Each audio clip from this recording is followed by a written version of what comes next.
নমস্কার শ্রোতা বন্ধুরা, আশা করি আপনারা ভালো আছেন। শব্দযন্ত্রের একটি নতুন গল্পে আপনাদেরকে স্বাগত। আজকের গল্প বিভূতিভূষণ বন্দ্যোপাধ্যায়ের লেখা একটি ছোট গল্প, কুশল পাহাড়ি।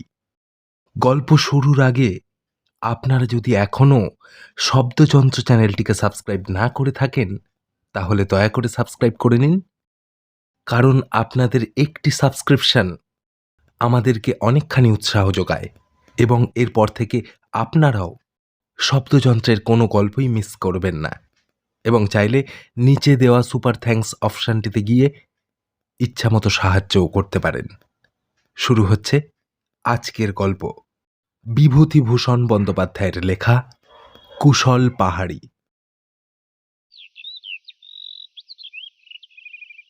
ভাদ্রের শেষে মনোহরপুর বেড়াতে গিয়েছিলুম সেবার। কাছেই অরণ্যময় সুন্দরগড় স্টেট। মনোহরপুর স্থানটা চারিধারে শৈলাচলে ঘেরা। বেড়াতে এসেছিলুম দুদিনের জন্যে। এখানে থাকবো ঠিক করেছিলুম ডাক বাংলোয়, কিন্তু আলাপ হয়ে গেল স্থানীয় এক বাঙালি ভদ্রলোকের সঙ্গে।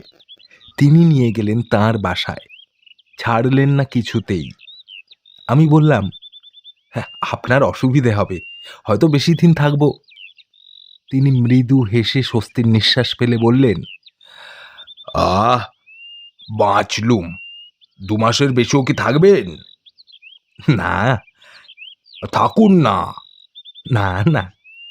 তবে কেন কিন্তু কিন্তু করছেন? প্রবাসে বাঙালির বন্ধু বাঙালি, স্বদেশে তা নয়। জানেন তো সঞ্জীববাবুর উক্তি, যতদিন ইচ্ছা হয় থাকুন, নিজের বাড়ি মনে ভাববেন। মনোহরপুর থেকে 9 ক্রোশ দূরে কুশল পাহাড়ির ভৈরবের থান, অর্থাৎ দেবতার ক্ষেত্র। একদিন মন্মথবাবু বললেন, যাবেন সতীশবাবু, একটা খুব ভালো জায়গায়। কোথায়? ভালো সাধু একজন আছেন ওখানে, বড্ড জঙ্গল, রাস্তাও দুর্গম, গরুর গাড়িতে করে যেতে হবে। আমার সাধু সন্ন্যাসীতে দরকার নেই, জঙ্গল আছে তো? রাম জঙ্গল। তবে যাব। সুন্দরগড় আরণ্য প্রকৃতির লীলা নিকেতন। পথে পথে করম গাছের ফুলের ঝরা পাপড়ি বিছানো লম্বা ঠোঁট ধনেশ পাখি ও বনটিয়া ডালে ডালে বেড়াচ্ছে। কচিত কোনো পর্বতচূড়ায় প্রভাতের সোনালি রোদ এলানো, কচিত কোনো পার্বত্য ঝর্ণার জলের ধারে লোহাজালি ফুটে ফুটে পাথর ঢেকে ফেলেছে। পথেরও শেষ নেই, অরণ্যেরও শেষ নেই। মুক্ত শৈলমালা বেষ্টিত ভূমিশ্রীরও কোনো শেষ নেই, প্রান্তরেরও শেষ নেই। বনে বনে ময়ূর, বনে বনে কোটরা ভালুক, লেপার্ড। গরুর গাড়ি চলেছে মন্থর গতিতে। কখনো ঢালু পাহাড়ি পথ উঠেছে আমলকি গাছের ফল ভারানাতো শাখা প্রশাখার ছই ঘেঁষে, কখনো ফুল ছড়ানো উপত্যকা বেয়ে নামছে জল ভরা নালার দিকে। কালী পাহাড়ির শৃঙ্গ ঠেলে উঠেছে ঘন বনের ওপরে ভিসুভিয়াসের মোচাকৃতি শিখর দেশের মতো। সকালে গরুর গাড়ি ছাড়া হয়েছিল, সঙ্গে ছিল চিড়ে, কলা, চিনি, দই, পাকা পেঁপে, বাড়ির তৈরি ক্ষীরের সন্দেশ ও আচার। পথে জোগাড় করে নিলাম বড় বড় ডাঁশা আমলকি, পাকা বনডুমুর, কাঁচরাদাম শাক। বর্ষার দিনে পথের এই সৌন্দর্যের তুলনা হয় না। সেদিন ভাবছিলাম, আজ এ বন যেন শেষ না হয়। শেষ হলেই তো এ মায়া ফুরিয়ে যাবে, আবার পড়বে লোকালয়। তখনই শুরু হবে ব্ল্যাক মার্কেট, খবরের কাগজ, সপ্তাহে একদিন ভাত খেও না উপদেশ, উদ্বাস্তু সমস্যা। এই রকম মায়া জগতের মধ্যে দিয়ে যত দিন চলে চলুক গাড়ি। বেলা 12টা। একটা কি বন্য নদী বনের ছায়ায় ছায়ায় ছোট জলপ্রপাত তৈরি করে লাফাতে লাফাতে ছুটে চলেছে। বর্ষার উচ্ছল জলস্রোতে প্রাণবন্ত। বললাম সঙ্গীকে, কি নদী মশাই? কোয়েল নদীর শাখা। দক্ষিণ কোয়েল? নিশ্চয়। এই নদীর জলে এক রকমের পাথর পাওয়া যায়, বেশ সুন্দর রং। আপনাকে দেখাবো, মনে হবে চাইনিজ জেড। আসুন, আগে একটা বড় পাথর আছে, তার উপর বসে খাওয়া দাওয়া করা যাবে। আপনি কতবার এসেছেন এদিকে? ভৈরব থানের সাধুজির সঙ্গে দেখা করতে 4বার এসেছি। দেখবেন তিনি সাধারণ সাধু নন, ভক্তি হবে আপনার, এমনকি আপনারও বলা উচিত ছিল বোধহয়। আমার মতামত তো কালই শুনলেন। সেই প্রকাণ্ড পাথরখানাতে একটা শতরঞ্চি বিছিয়ে আমরা বসে পড়লুম। ক্ষুধার উদ্রেক হয়েছিল। এ উক্তি আমাদের পেটের অবস্থার তুলনায় নিতান্ত অপ্রতুল ও অবাস্তব। ক্ষুধায় আমাদের পেটের ভেতরটা দাউ দাউ করে চলছিল। এদেশের জলের গুণ আছে বটে, অগ্নিমান্দে ভুগছিলাম গত 1 বছর। ক্ষুধাবোধ একেবারে ছিল না। বেশ পেট ভরে চিড়ে দই ফল খেয়ে ঝর্ণার নির্মল জল পান করে আবার গাড়ি ছেড়ে দিলাম। এবার অনেকটা পথ আমরা হেঁটে গেলাম, কেননা সবসময় গরুর গাড়িতে যাওয়া বড়ই কষ্টকর। ছায়াস্নিগ্ধ বনবীথিতে বন্য কুসুম সৌরভ ছড়িয়ে দিয়েছে ঠান্ডা বাতাসে। অলস হয়ে এসেছে মধ্যাহ্নটি। এই দীর্ঘ অবকাশমুখর নিভৃত নির্জন অরণ্যপথে কুঞ্জবনে শুধু পাখির মেলা, শুধুই সাদা মেঘের উড়ে যাওয়া মাথার ওপরকার নীল আকাশের মাঝখানে, শুধুই ঘুঘুর ডাক দূরে দূরে গাছপালার মগডালে। বর্ষার মেঘ ওঠেনি তাই রক্ষে। একটা কথা আমার মনে হচ্ছিল, নাগরিক জীবন থেকে বহু দূরের এই সব বনপথ সম্পূর্ণ নিরাপদ। চুরি ডাকাতি এখানকার লোকেরা জানে না। সঙ্গী বললেন, এদের কাছে টাকার বাক্স রেখে যাবেন, চেনেন না জানেন না, এসে আবার নিয়ে যাবেন। আমি জানি। রাস্তাঘাটে মেরে ধরে নেয় না? রিভলভার নেই, হাতবোমা নেই, জিপ নেই? ওসব শোনেনি এরা, চুরিই জানে না। চলে কি করে এদের? চাষও তো তেমন দেখছি না। বীরহোরা জাত এদিকে বেশি। তারা ওই বনের গাছে শিমলতা তুলে দেয় যেখানে সেখানে। ওই শিমই হলো তাদের খাদ্য। আর পাখি খরগোশ গিরগিটি সাপ তো ওদের খাদ্য। অল্পে সন্তুষ্ট, খাটতে চায় না। মহুয়ার তারিখে 3 দিন এখন বুঁদ হয়ে রইল। টাকার মূল্য বোঝে খুবই কম। একটি বীরহোর পরিবারের পরনো কুটির পড়ল পথের পাশে বনের আড়ালে। পুরুষ নেই, মেয়েরা উদুখলে চিড়ে কুটছে। সুন্দর সুঠাম দেহভঙ্গি, অটুট স্বাস্থ্য উপচে পড়ছে সারা শরীর বেয়ে। মুখের হাসি পবিত্র, সলজ্জ। ওদের ঘরের কাছে অন্য কোনো ঘর নেই, আছে দূরে দূরে। কোনো বাঙালির মেয়ে এই নিবিড় বনের মধ্যে এমন ধারা পর্ণকুটিরে একা ছেলেপুলে নিয়ে থাকতে পারবে না একদিনও। তাদের সভ্যতা দুর্বল মন বাঘ ভালুক ভূতের ভয়ে আড়ষ্ট হয়ে যাবে একদিনে, হাতে পায়ে খিল লাগবে। সভ্যতা আমাদের শরীর ও মন নিস্তেজ করে দিয়েছে, এ কথার সত্যতা শহরে থেকে ততটা উপলব্ধি করা যাবে না। এক ট্রাম স্টপ থেকে অন্য ট্রাম স্টপ পর্যন্ত যেতে হলে যেখানে লোকে ট্রামে ওঠে, সেখানে থেকে বুঝতে পারা যাবে না মুক্ত আরণ্য জীবনের সাহস, শক্তি, তেজ, কষ্ট সহিষ্ণুতা। ভালো করে বুঝলাম সেটা আজ। অস্তদিগন্ত পাটল বর্ণের রঙে আকাশ রাঙিয়ে দিয়েছে। বন তরুর শীর্ষে শীর্ষে রাঙা আলো, লতার দুলুনি ঝোপে ঝোপে। সে সময় ভৈরব থানে আমরা গিয়ে পৌঁছলাম। সাথী বললেন, সঙ্গে মশারি আছে তো? নেই। তবে মশা খুব? মনে হচ্ছে এখানে মশা আছে। চীনে ধূপ 2-1টা সুটকেসে আছে, জ্বালাবো এখন? থাকবো কোথায়? একটা ঘর আছে, সেখানে কেউ থাকে না। গাড়োয়ানকে দিয়ে ওই ঝাঁট দিয়ে পরিষ্কার করিয়ে নেব, রান্না করা যাবে রাত্রে। খুব ভালো। এ তো একরকম পিকনিক। এখন মনে হচ্ছে মেয়েদেরকে নিয়ে এলেও খুব আমোদ হতো। আবার সামনের পূর্ণিমায় এখানে মেলা হবে। কলকাতা থেকে মা লক্ষ্মীকে নিয়ে আসুন না, সে সময় চমৎকার হবে। সাধুজির সঙ্গে দেখা হবে না এখন? আর নিশ্চয়ই হবে। চলুন, ডেরা ঠিক করে নিয়ে তারপর ওখানে যাওয়া যাবে। বাসা ঠিক হয়ে গেল তখনই। বেশি পরিষ্কারও করতে হলো না। কিন্তু ঘরের মেঝেতে গোটা কত গর্ত দেখে মেজাজ খারাপ হয়ে গেল। এই বর্ষাকালে গর্ত যেখানে থাকে সেখানে বিষাক্ত সাপের আড্ডা। কি করা যায়? আমার সঙ্গী বললেন, অত ভয় পাবেন না, রান্নাটা তো আগে শেষ করি। মঙ্গল টুডু বলে একজন সাঁওতালের সঙ্গে কাঠের কথা বলতে সে কাঠ এনে দিতে রাজি হলো। 4 পয়সার মাত্র চুক্তি। আমাদের রান্নার সব কাঠ এনে দেবে। সেই বললে, কোন ঘরে রান্না করছিস তোরা? নাট মন্দিরে। কেন রে, ওটায় যাসনি? ঘাটওয়ালি বাংলোয় যা, তোদের জন্যই তো ঘাটওয়ালি সাহেবের বাংলো খোলা থাকে, নিয়ে যাব, চল সেখানে।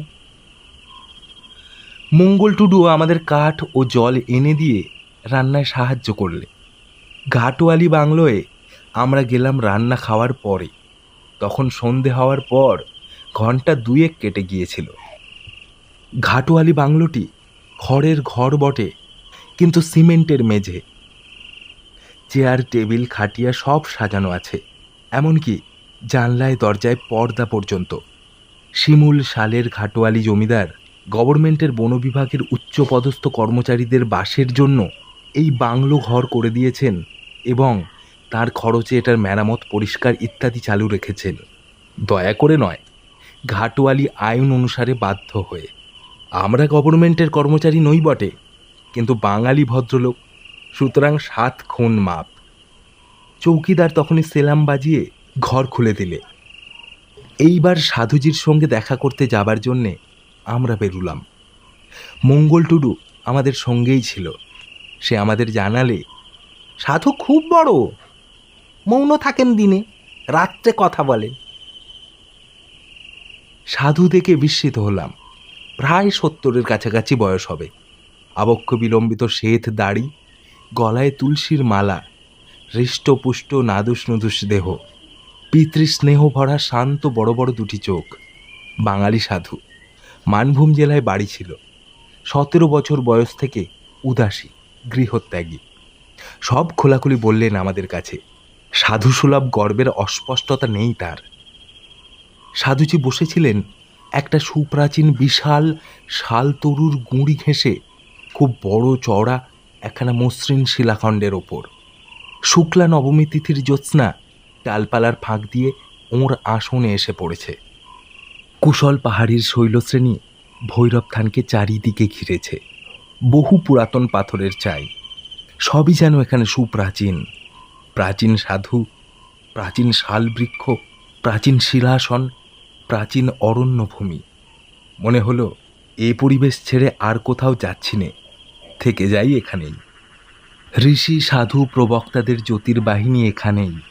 এ জিনিস আর কোথাও পাব না। সুন্দরগড় রাজ্যের এই সুদূর বনভূমিতে যে বৃদ্ধ পিতৃবৎ স্নেহশীল ব্রহ্মজ্ঞ ঋষির পদমূলে এসে আজ পৌঁছেছি, তিনিই মনে শান্তি এনে দেবেন। পথে ঘাটে এই দুর্লভ জিনিসের সন্ধান মেলে না। আরও মুগ্ধ হলাম যখন সাধুজি ঈশোপনিষদের একটা শ্লোক উচ্চারণ করে তার ব্যাখ্যা করতে লাগলেন। বারবার বলতে লাগলেন, কবির মনীষী পরিভু স্বয়ম্ভু। শ্লোকটির মধ্যেকার কবি কথাটির অর্থ বৃদ্ধ। সাধুর মুখের সেই মধুর গম্ভীর বাণী আজও কানে বাজছে। কবি তিনি বটেন বাবা। এখানে বসে বসে দেখি এই শাল গাছটাতে ফুল ফোটে, বর্ষাকালে পাহাড়ে ময়ূর ডাকে, ঝর্ণা দিয়ে জল বয়ে যায়। তখন ভাবি কবিই বটে তিনি। আমি কিচ্ছু পাইনি বাবা, বরং দেখছো এসব বাইরের, ভেতরের জ্ঞান কিচ্ছু হয়নি।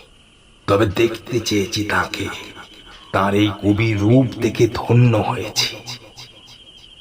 এসব বছর 7 আগের কথা। আবার কলকাতা শহরে দুবেলা নিয়মিত অফিস করছি। অর্থের সচ্ছলতা এমন নেই যে যখন তখন বা প্রতি বৎসর বেরিয়ে যাব বেড়াতে।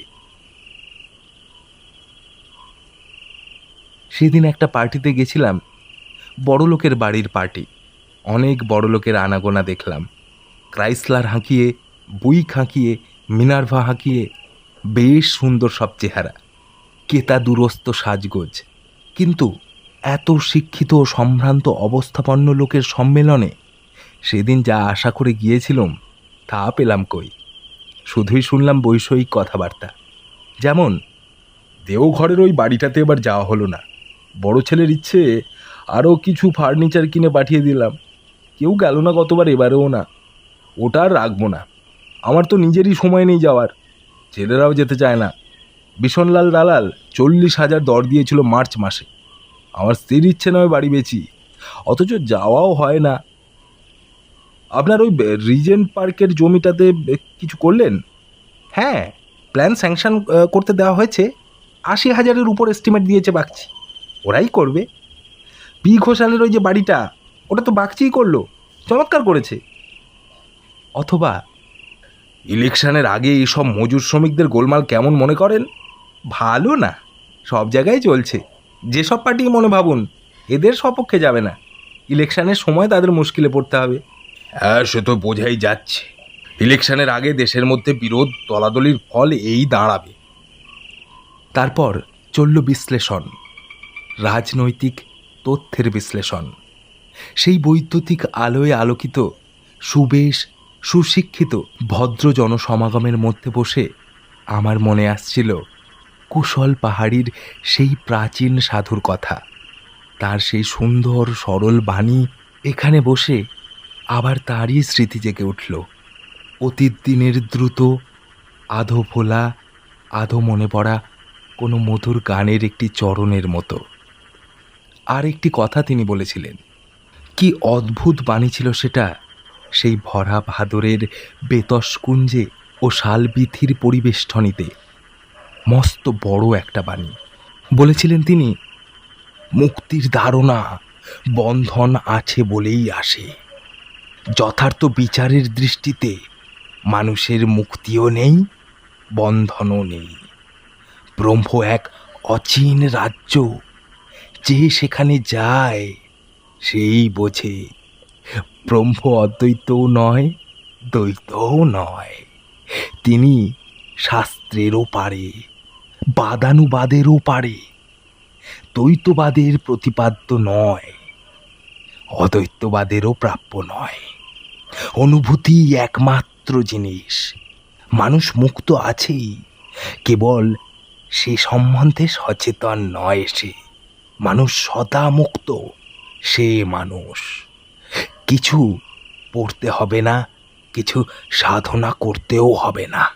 অনুভূতি উত্তরায়ণের সেই অভিযাত্রী, যা তাকে পলকে মুক্তির জ্যোতির্লোকে নিয়ে গিয়ে তুলতে পারে। বিশ্বাস করো বাবা, মানুষ মুক্ত। সে নিজেই নিজেকে বেঁধেছে, সেই অনুভব করুক সে মুক্ত, সে মানুষ, সে মুক্ত। এতক্ষণ শুনছিলেন বিভূতিভূষণ বন্দ্যোপাধ্যায়ের লেখা কুশল পাহাড়ি। গল্পটি ভালো লেগে থাকলে আমাদের চ্যানেলটিকে সাবস্ক্রাইব করবেন। ধন্যবাদ।